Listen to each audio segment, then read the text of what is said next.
आप सुन रहे हैं एजी एंटरटेनमेंट की धमाकेदार प्रस्तुति।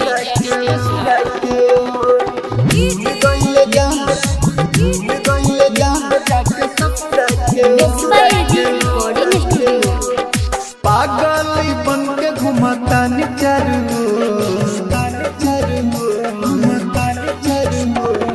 पागल बन के घुमाता चारू पागल बन के घुमाता चारू भूल गइल जान जाके ससुरा के ओर भूल गइल जान जाके ससुरा के ओर पागल बन के घुमाता चारू भूल गइल जान जाके ससुरा के ओर भूल गइल जान जाके ससुरा के ओर। आप सुन रहे हैं एजी एंटरटेनमेंट की धमाकेदार प्रस्तुति।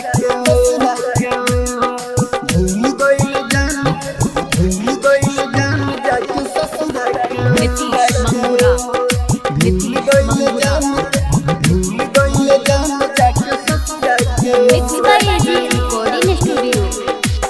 तू बड़े खुश हमरा मिले नया राम रे आज बलि कल हमरा दिल पे तोहर नाम रे दिल पे तोहर नाम हमरा दिल पे तोहर नाम रे तू बड़े खुश हमरा मिले नया राम रे आज बलि कल हमरा दिल पे तोहर नाम रे हम नहीं जननी पड़े इतना कठोर भूल गइले जान जाके ससुरा के ओर भूल गइले जान जाके ससुरा के ओर। आप सुन रहे हैं एजी एंटरटेनमेंट की धमाकेदार प्रस्तुति। जाके ससुरा के ओर भूल गइले जान